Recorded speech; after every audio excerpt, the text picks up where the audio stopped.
Hello, I'm Dr. Benjamin Felson, a radiologist and professor of radiology in the Department of Radiology of the University of Cincinnati College of Medicine. In addition to that specialty, I have a subspecialty. I'm an Albert Sabin introducer.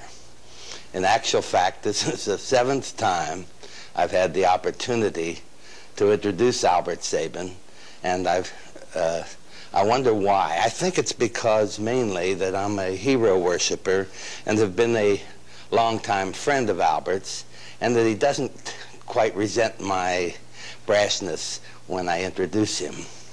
Incidentally, this is being taped at another time because Albert didn't have enough time beforehand to stay long enough, and therefore I didn't occupy the time introducing him. As a matter of fact, I feel much more relaxed when he's not around when I introduce him, but I've never tried that before. As you shall see, Albert is a versatile talent. He is not only a scientist, a humanitarian, he's a fine orator, and he's an intense political being. Versatility, he's like Da Vinci, I guess, but Da Vinci shouldn't suffer by comparison. I think Albert's the only true genius I've ever known. He is a tenacious scientist. Not only was he involved and really helped solve the polio problem, but as you'll see, he was also an expert on toxoplasmosis, dengue fever, sandfly fever. He discovered the bee virus. All this will come out in the interview.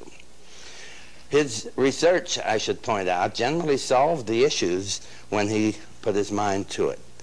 He was like the great microbe hunters of the past. I have my own fantasies since reading Paul de Kreef's Microbe Hunters when I was a teenager. I've always wanted to be a microbe hunter and discover big things, but I've never managed except in my fantasies, and Albert has managed to do all the things and is also, therefore, one of the great microbe hunters. He is also a great humanitarian. One example, just to show the point. When the polio vaccine was being promulgated and being distributed, Albert said no one should ever pay for his polio vaccine, and that in fact was the case.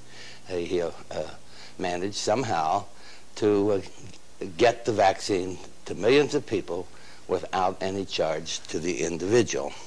There was certainly no profiteering in this regard. Also, when Albert had become successful and was traveling the world among famous people, among other things, he was in Tito's presence and tried to talk Tito into interceding with the Russians to let the Jewish people who were trying to get to Israel permission to leave the country. Albert has had many prestigious awards for his scientific accomplishments. He won the Theobald Smith Award, the Feltrinelli Award in Italy, the Lasker Award here in the United States, and some of these have, by the way, netted a fair amount of money. He also has won many gold medals, for example, that of Mexico and certain other countries, the French Legion of Honor, and many others that I don't want to go into, but I would point out that there's been no change in his personality since success has reached him. He is the same intense, impatient, sometimes irascible person he always was. His temper, by the way, is well known to many of us. He's always been the champion of the underdog.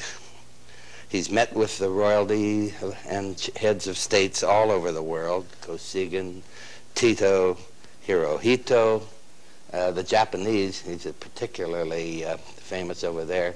They keep sending him color TV sets. He said once to me that he thought he ought to go into the business of selling them.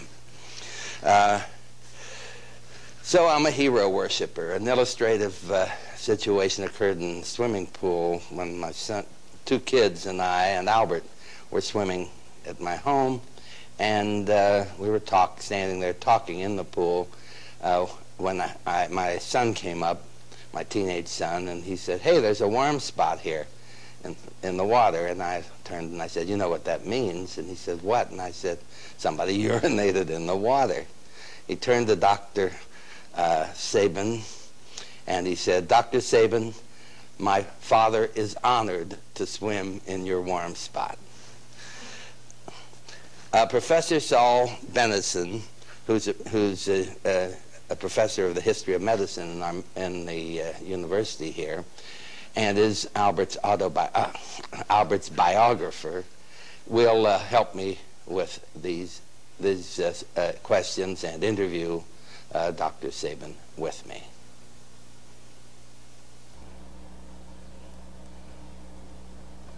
Good morning, Albert.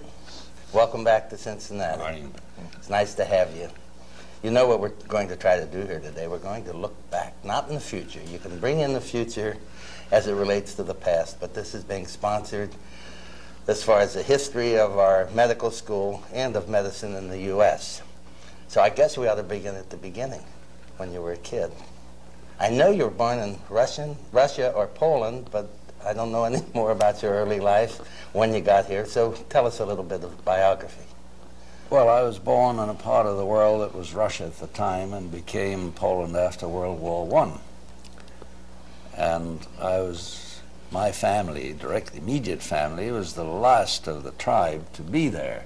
So that even my paternal grandmother was in this country when I was born, and so practically the entire family was there, but our departure was delayed by the outbreak of World War I. The Germans came in very quickly. It was not far from the German border. So my first formal schooling was in a German language school where I went for 4 years and learned everything. You speak Russian? Did you know Russian? The Russian actually came along later because when the Germans left after the separate peace, it was a question of my either going to a private Russian gymnasium or a Polish school, and the Poles were very anti-Semitic. So I went to a private Russian school, learning then everything in Russian. So now I speak some Russian with a very good accent, but with a very limited vocabulary. But my frequent trips to the Soviet Union since 1956, or let's say from 1956 to 1975, brought some of it back. At any rate, after this additional year in a Russian gymnasium, in which I, of course, also learned other languages, the education is classical. You have Latin, and of course I learned French, and that's why my French accent is better too than it Your English accent isn't bad. I learned a little English. When did you get to the States? Well, I got to the States in 1900 and end of 20 or early 21, so that would be about 58 years ago. A little over 58 years ago. How old were you then? I was 13 going on 14, and then the first thing that happened was that I spent 6 weeks boning up with 2 of my cousins who are civil engineers. I learned about American history and everything in English. This was where? This was in New York City, but my parents settled in Patterson, New Jersey. And so when I went to high school there with my documents in Russian from that gymnasium, they looked at it, they say, "What does it mean?" It says, "It means that if there had been no interruption, I would probably now be finishing my sophomore class in high school." So they said, "We're going to give you a chance. We'll put you the sophomore year at high school," which I think it was just in March of 1921. Wow. And if you make out all right, you'll continue. If you don't, we'll set you back. Well, I made out, and so I graduated from high school in 1923 in Patterson, New Jersey. At the age Believe it or of, not, at the age of 17. 17? Right. Going on 17. At any rate, and from then on, I moved to New York City.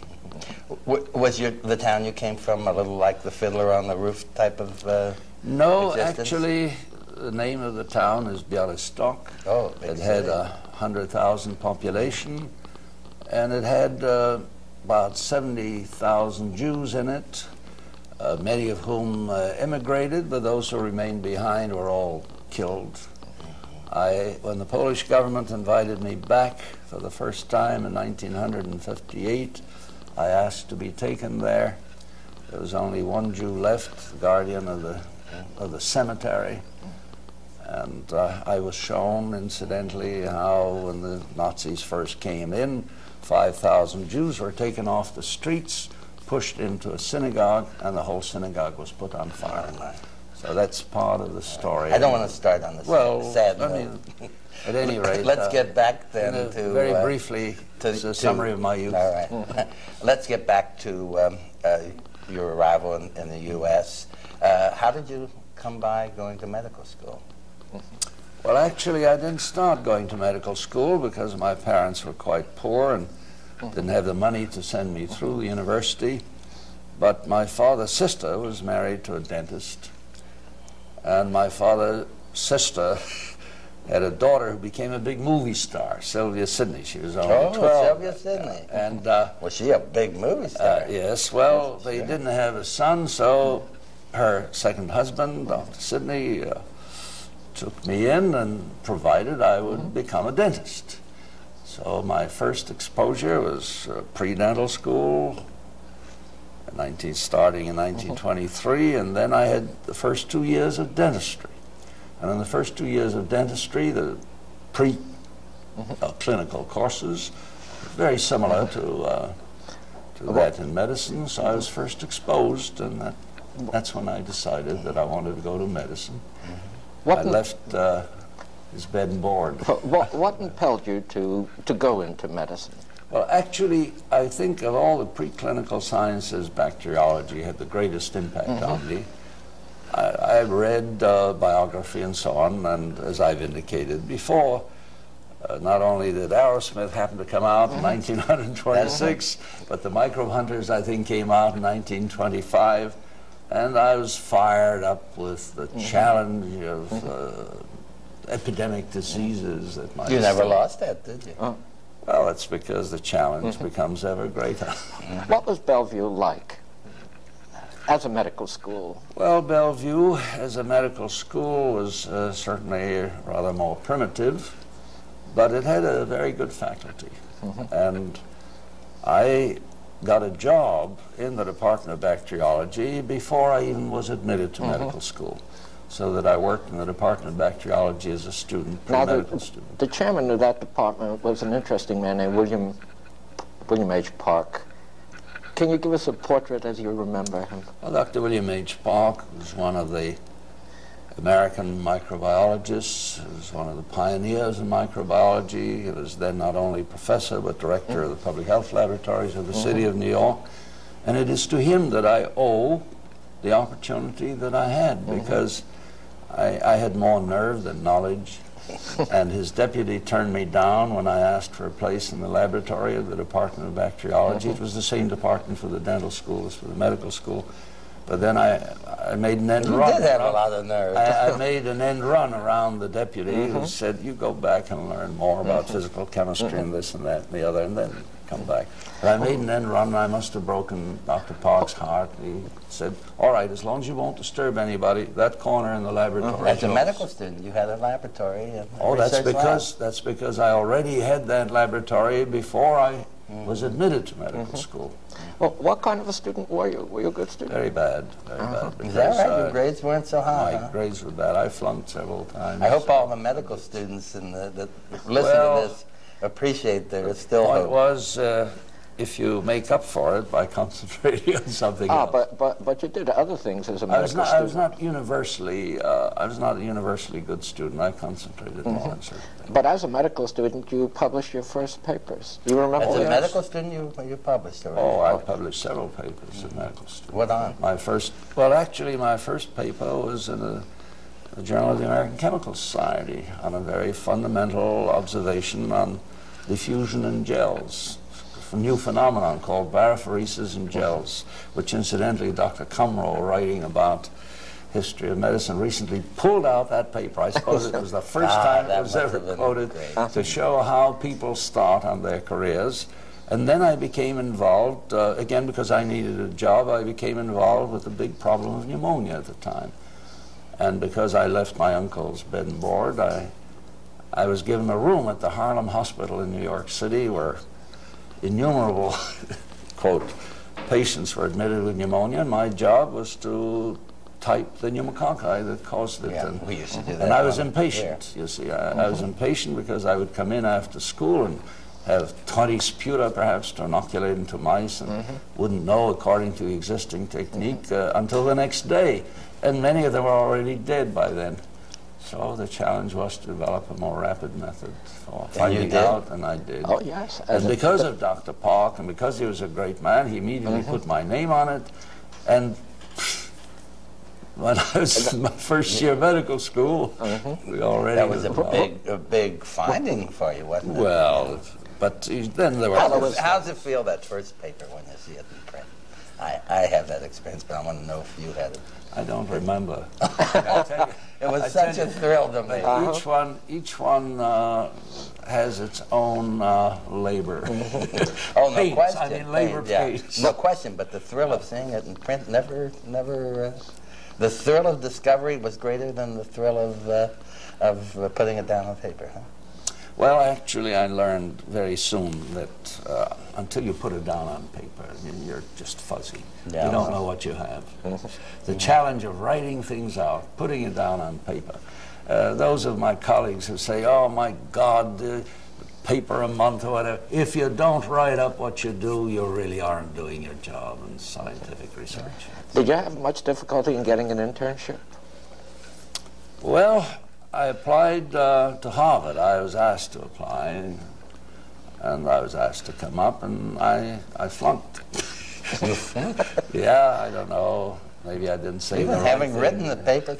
Oh, yes, that's why I was asked, because when I was asked to come down... Who asked you? The Harvard people? Yeah. At any rate, I had an internship at Bellevue Hospital, which included pathology, surgery, internal medicine. Here you are, you're oriented to doing research at this early date. You really work under a superb clinician, John Wyckoff. How does he handle you?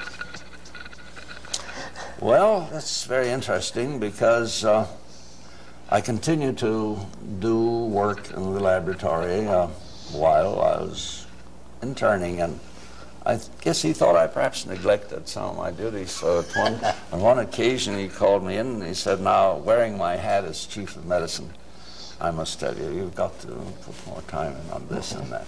Now he says, I'll take that hat off and I'll put on the hat as a clinician, a professor of medicine. He said, that last thing you did and published, that was really first rate. So try to develop a balance. Did you develop a balance? You got better then? Well, I really did a good bit of clinical work. Now, one of the things that you did do during your internship was the discovery of a new virus that's called B virus, and I wonder if you could tell us some of the circumstances about that discovery. Well, it's one of the tragic things, because before I began my internship, an event took place in New York City which actually affected my whole subsequent life. The biggest polio epidemic, next to the 1916 epidemic, occurred in New York City in the summer of 1931. And I was working in the laboratory still on pneumonia at the time, and I was asked by Dr. Park if I wouldn't.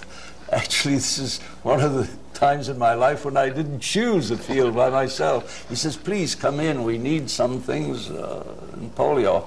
And I started working on polio, and this young man, Dr. Brebner, came down. He was a Canadian, came down also to work on polio. He was bitten by a monkey, and he died while I was on surgery. This was then. And I isolated the virus, which I wanted, when it was submitted for publication, I called the Brebner virus, but Dr. Rouse, the editor of the Journal of Experimental Medicine, thought it was not proper, so it became the B virus, which subsequently... Named after him. Yes, the B stands after him. Now, there was a debate about that virus, wasn't there? Oh, you know, my life is full of stories, because the big professor at Columbia University said, oh, it's not a new virus, it's just ordinary herpes virus. And because he knew so much, he he was wrong, and because I knew so little, I was right, because it was the first demonstration that in the evolution of viruses, the primates have their own herpes viruses. And when they attacked human beings, they were very fatal. It's because I didn't know enough. Otherwise, I would have made the same mistake you did. Now, when you were there, did you intend going into practice, or did you intend No, I never intended to go into practice. I always intended to be in research. But to be in research in a way in which I would be my own clinician, my own pathologist, so that I wouldn't have to depend on somebody else to actually study problems in the field. I was always drawn to problems. Did you need financing for your research? And if so, sure. Did they give you grants in those days? Or how, Well, how was it financed? That's not the way it worked, you see. When I was a medical student, I had a scholarship. And then when I needed a little money to buy rabbits, or when I got into polio, some monkeys, there were always some funds. It didn't cost very much. The medical school provided it? Yes, well, Dr. Park, you see, he was a great manipulator. And while I was in the hospital also, the things that I did didn't cost very much. But again, there was an animal room in Bellevue Hospital that I could use at nights and so on. You didn't have to reach into their pocket to pay for the animals, or did they? Well, I reached into somebody else's pocket. There are always ways, you know, there are ways to find, but it didn't cost as much as things cost. But postgraduate training did cost. How did you get your postgraduate training? Well, I wanted to go to Gloucester Institute, England, and I got a National Research Council fellowship. I almost didn't get it because Dr. Opie, who was at Cornell at the time and was interviewing me, didn't like me very much until I got around him a little bit. But Dr. Blake, who was then dean of the medical school, Yale Medical School, was chairman of the board. He had worked in pneumonia. He knew about my work in pneumonia. We were already friends, and because during the polio days I also became acquainted with Dr. Paul and Dr. Trask. And who are these men? These are the people at Yale Medical School who are among the leaders in American medicine or investigative medicine. In that era. So that when I applied for a National Research Council fellowship in 1933, the people who already knew me knew who I was, and I got that fellowship to go to England. You went to the Lister Institute there. What was the institute like? At that time, the Lister Institute was one of the great research institutes in England. It had excellent people in infectious diseases. It had excellent people in immunology and nutrition and physiology. It was a first-rate institute, although already the National Institute for Medical Research at Hampstead was buzzing, particularly in the field of virology. The Lister Institute was not very good in virology. So I spent part of my time and also the National Institute for Medical Research in Hampstead, in London. That's where the people, they just discovered influenza virus. While you were there? Well, no, just before, 1933, and I came Christmas time, 1933.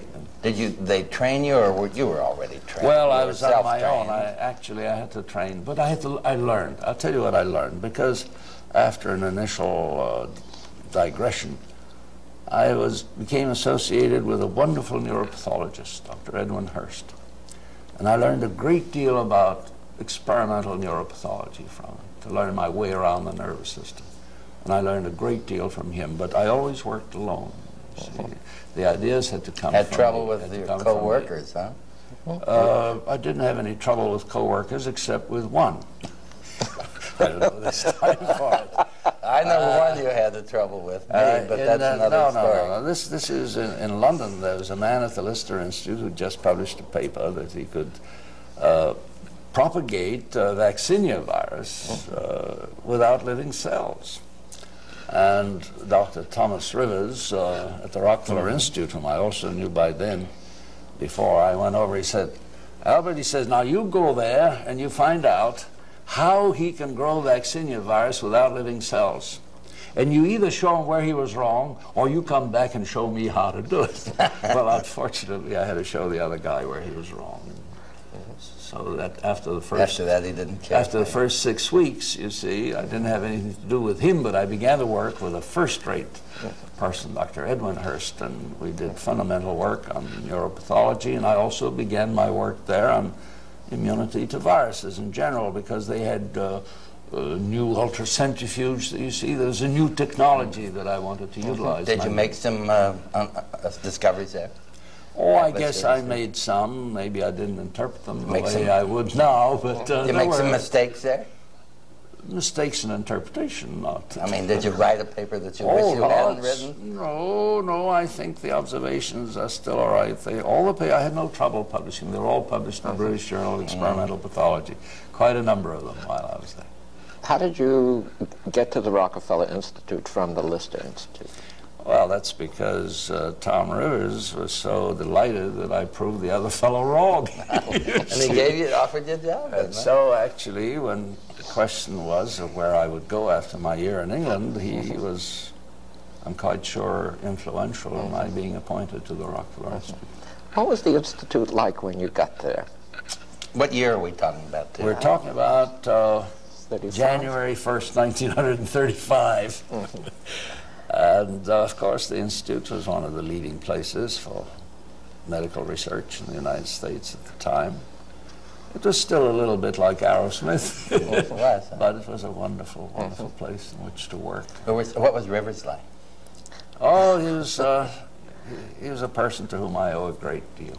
A critical person, wonderful person. He was the father, unquestionably, of medical virology, as the book that Saul Benison wrote about him testifies. Maybe I should ask Saul whether you... No, don't ask me. But I think they were interesting people, particularly in the laboratory that you work. Who else worked there of general, who became famous or what? Everybody became famous. Everybody was famous before. Well, what are some of the names? Well, Name drop a little bit. All right. I mean, taking the whole place, unquestionably the man who is outstanding and still remains outstanding is Avery, because the work they were doing on pneumococci is the very basis for our understanding of heredity. The whole, you can say that the work that Avery was doing there was the prelude to our new knowledge, the revolution in our knowledge of genetics and the whole genetic code. And there were people, and of course Simon Flexner was the first person in polio, and Lundsteiner, of course, was there, and on the same floor was Webster, who did a lot of work on encephalitis. How did you and these men interrelate? Well, I was able to learn a great deal from all of them, but I never asked them what to work on. You chose your own topics. I always chose my own. Now, what did you work on essentially while you were at the Institute? Well, in the first place, I continued with where I left off at the Lister. I was interested in continuing on nature of immunity, but I became interested in something that was going on at the Institute at the time, and that was the question of age and response to neurotropic viruses. So that I became involved in that and also on polio at the same time, and continued on polio. Because actually, when I broke off working on polio before starting my internship, I resumed it when coming to the Rockefeller Institute. So there's a thread of polio all the way through. Well, the polio came in, and the work on other neurotropic viruses enters the broad base for it, but I could say that while I did many other things while I was at the Rockefeller Institute, that polio represented the continuity. Now, you made a discovery about the portal of entry of poliovirus that was in direct opposition to Flexner. Did Flexner ever say anything to you about that? Well, the first, this is a very fundamental problem, because in trying to understand important human diseases, we need model systems. We can't do it all on human beings. And the model systems that were being used in polio as we see it now were misleading. For about 20 years we were on the wrong path, just as I think the model systems we're using in cancer research are misleading for human cancer. Now, at any rate, I tried to find out how you could tell whether or not what was the current conception of how poliovirus went into the human body was so or not. The conception was that it went in by way of the nose and went up along the olfactory pathway. And I found that when it did go up the olfactory pathway, that there were certain pathological changes, lesions in the olfactory bulbs, by which you could tell. Well, Simon Flexner was delighted about that. He said, oh, that's beautiful histologic work, pathologic work, beautiful. But then I took the next step. The next step was then to find out whether this happened in human polio.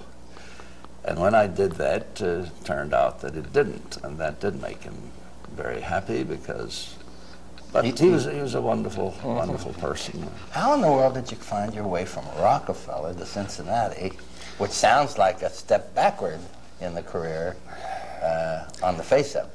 You see, Not that I believe that. That shows the inferiority complex That's that obtained at the time, and I'm afraid still eggs over. But nevertheless, I had to face that. And it's just 40 years ago when I had to make that decision in March 1939, because I had to make a decision then as to whether or not to continue at the Rockefeller Institute. I had an offer. Or through Dr. Rivers, I had an opportunity to go to Sweden for 3 years. Or I had an offer to come to Cincinnati.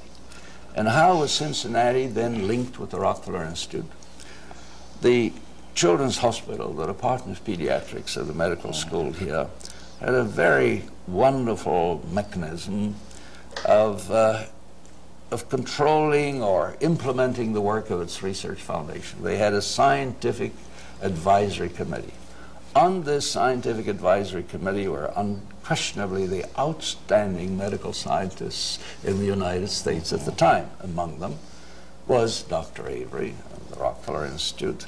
Dr. Goodpasture, although he was professor at Nashville University, was on the board of the Rockefeller Institute itself, Dr. A.N. Richards, and so on. So one day, I was asked to meet with this group, who were all Rockefeller Foundation or Board of Trustees or members, and that's when Graham E. Mitchell and Glenn Cullen, and incidentally Glenn Cullen was a former Rockefeller Institute man, because he worked with Van Slyke, and he was professor at Vanderbilt, and he came here. He gave up his professorship at Vanderbilt, and he came to the Research Foundation. And that's when an offer was made to me of something that I wanted that I didn't have elsewhere. Because I wanted to have an opportunity to have access to patients with the disease that I was studying.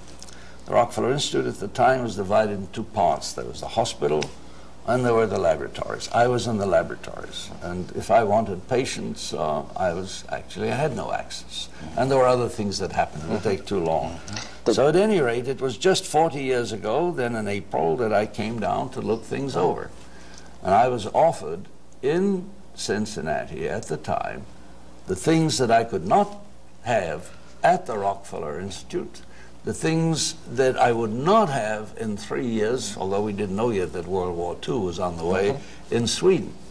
And I'm very happy that I chose to come to Cincinnati. My life could very well have been quite different if I had remained in New York or gone to Sweden and then returned. But my coming to Cincinnati, the decision was made just 40 years ago, and then I came in September '39. Now, did you continue your program of research as it had developed at the Institute, or did you develop new research here? Well, in the first place, one of the things that happened towards the latter part of my stay in the Institute is that I discovered an experimental illness, a model illness in my studies that was so similar to human rheumatoid arthritis and also in part to rheumatic fever that I wanted to have patients. So then I had children with rheumatoid arthritis and rheumatic fever, which I tried to determine for myself whether or not the model system that I had in mice actually occurred in human beings. It was such an attractive model system that the chief of the rheumatic fever service at the Rockefeller Hospital, Dr. Swift, published an erroneous paper because he wanted to get ahead. At any rate, I worked on that. It turned out not to be the cause of either rheumatoid arthritis But I continued also, I wanted to study all So children. you did have some failures. All children with Oh, it wasn't a encephalitis. failure. It turned it's out not to a be... failure. It's to establish the truth. My dear How about Ben, my dear Ben, a failure is if you have a preconceived notion that you go out to prove. I didn't want to prove that human rheumatic fever or rheumatoid arthritis were caused by pleuropneumonia-like organisms. I'm a scientist, I hope, and continue to be, by asking a question, is it or is it not, to find out the answer. And if it is not, this is, I do not consider a failure. Of course, I appreciate that. It might have been nicer. It's very high sounding. It might have been nicer. There is the expression that this raises in my mind, you see. That there is no question in my mind that it would have been a very appealing thing to you, and you were disappointed in not finding the truth.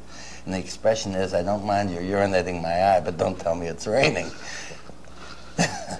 Well, so it's a very nice Ben Felson story, but permit me to say that it's not relevant. All right. Okay, most of mine are. Let's get back to the subject in Cincinnati. You met a lot of people with whom I had contact subsequently too. Joe Warkeny, who in his own right became very well known and made some outstanding contributions, and then some of the other people, Louise Rao, Bob Lyon, Stevenson, and some of the others.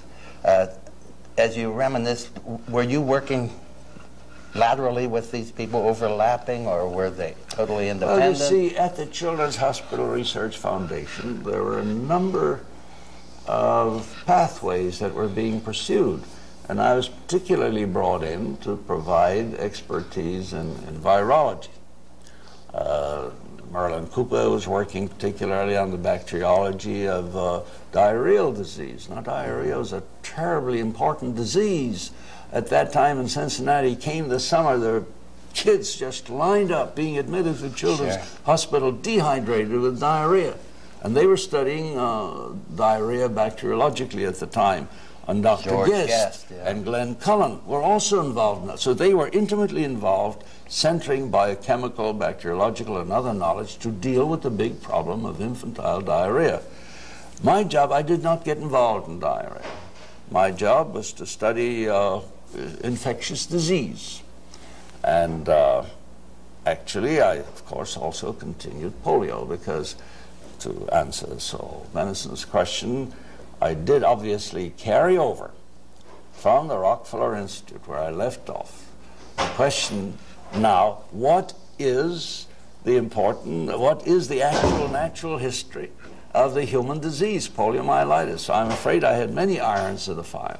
Polio was one, encephalitis was another, which led me to the discovery of toxoplasma as a cause of human encephalitis. Didn't you invent a test too? For yes. Well, this was done here? This was worked out here, and so that there were many questions, and then very quickly, with the World War II breaking out, I was involved with what became the Commission on Influenza and Other Infectious Diseases of the Army, and immediately I became involved in studies on encephalitis. Viral encephalitis, which was expected to be a cause of trouble, which was already a cause of trouble in some of the training camps. How'd you get the sandfly fever and dengue? How do you pronounce that? Dengue. Dengue, okay. How did you get to that? We are now in the war years. In the war. It's after Pearl Harbor.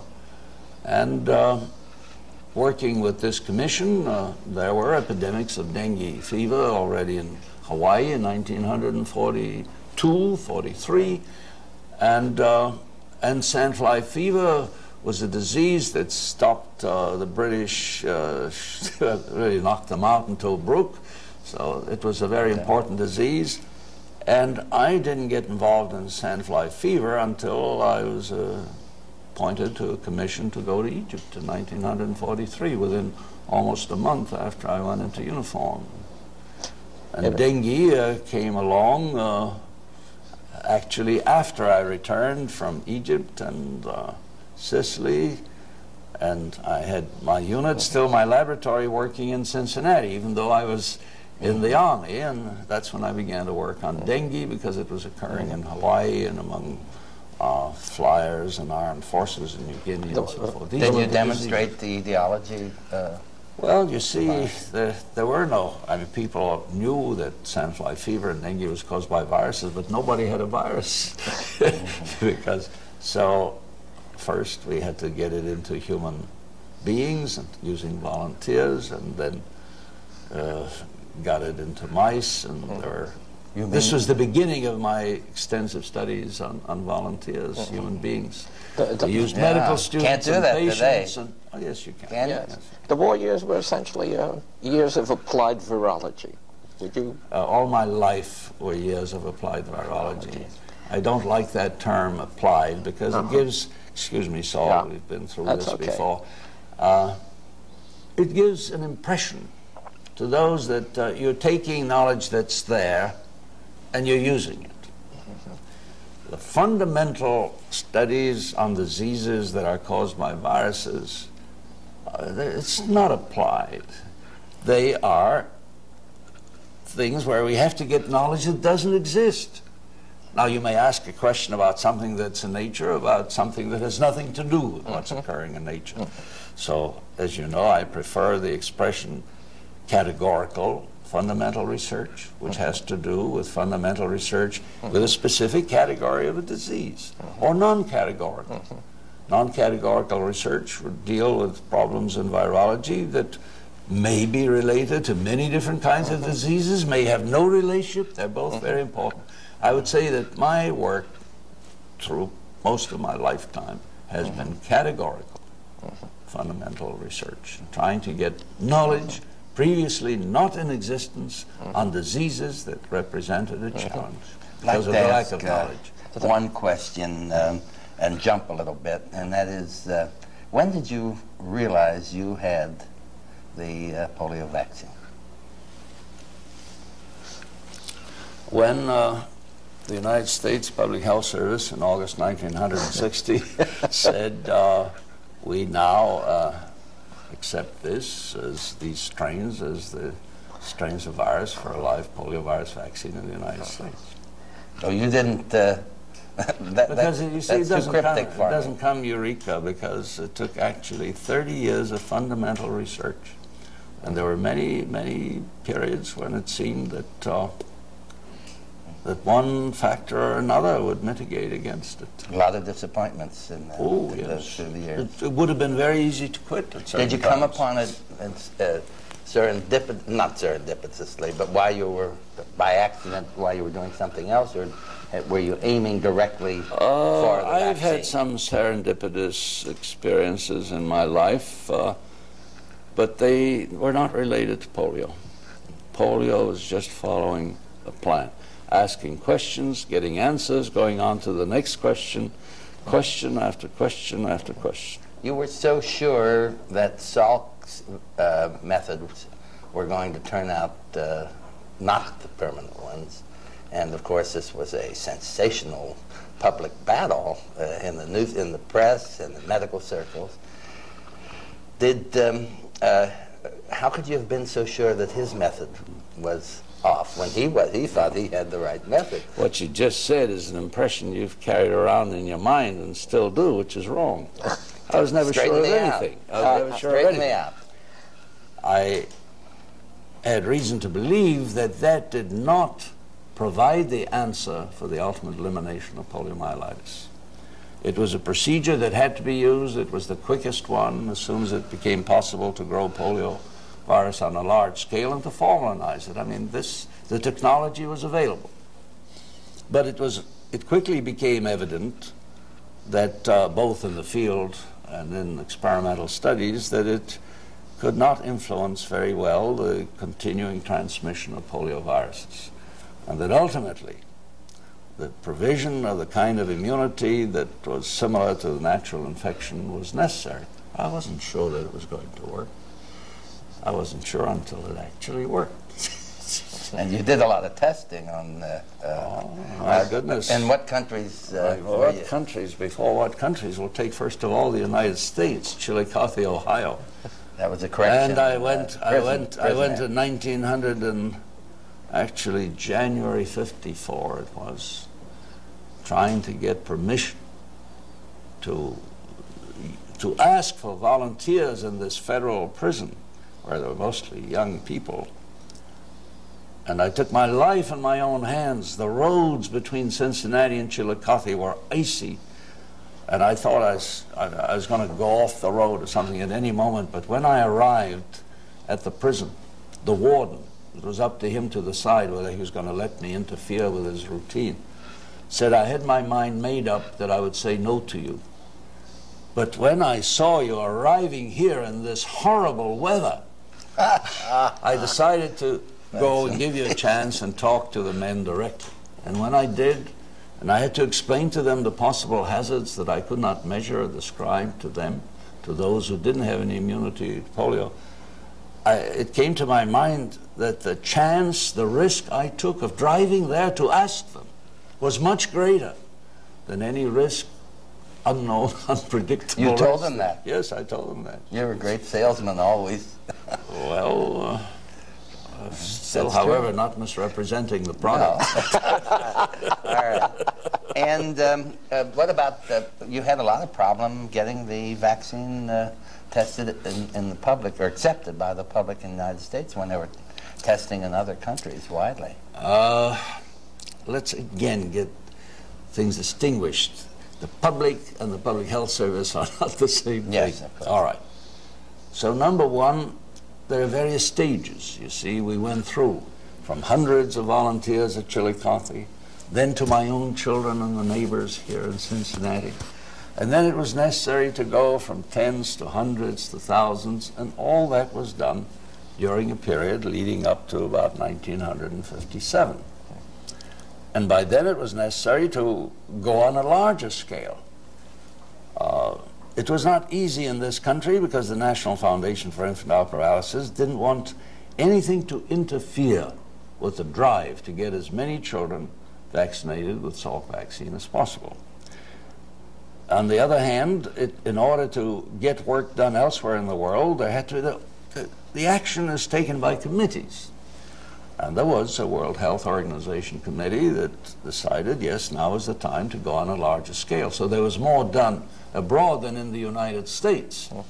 But ultimately, you see, it came down to where it was accepted in the United States, and then the problem was production. It's one thing for the Public Health Service to accept, and it's another thing to get private enterprise to take the risk of production and changing and so on and so on. It's a big story. There was a big story in Cincinnati when you said nobody should pay for the vaccine.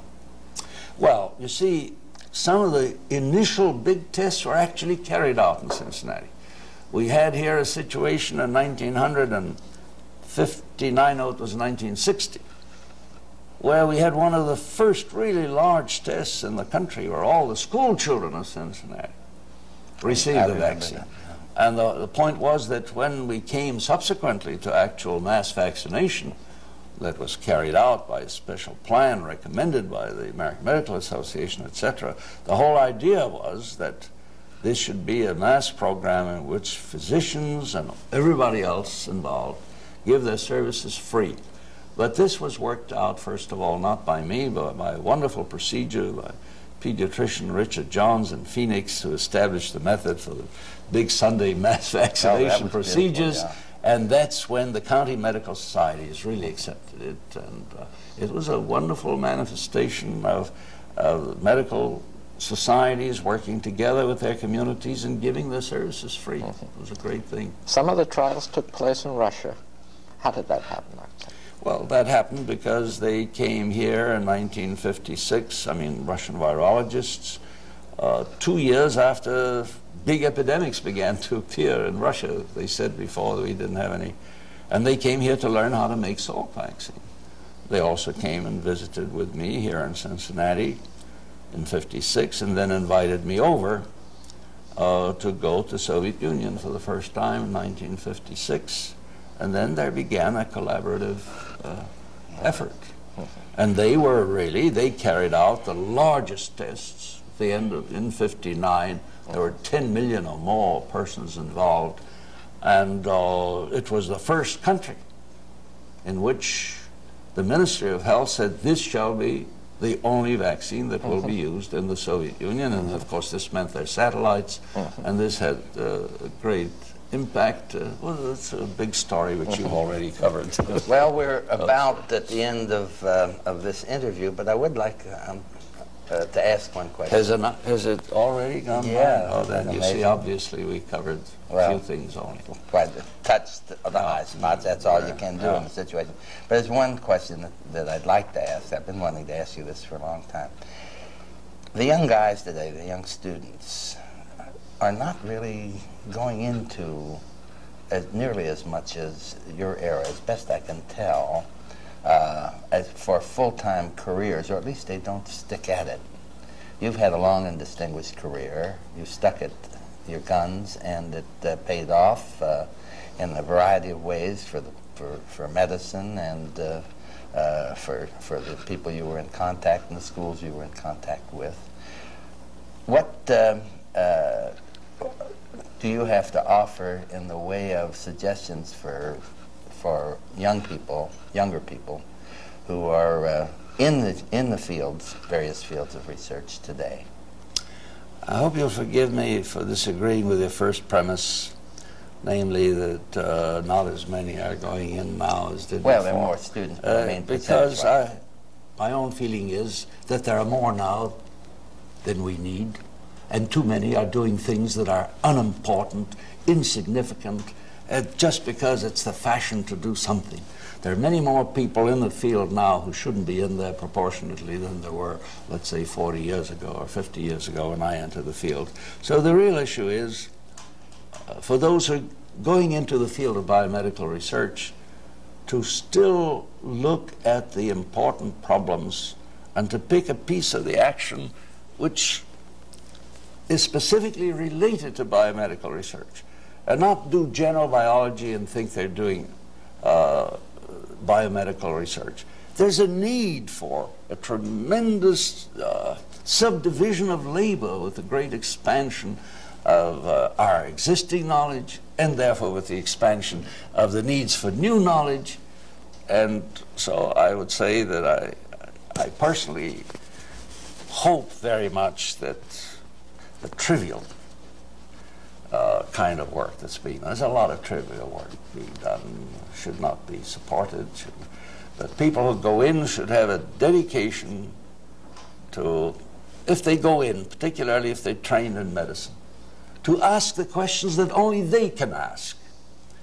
A PhD has a contribution to make. There's no question about that.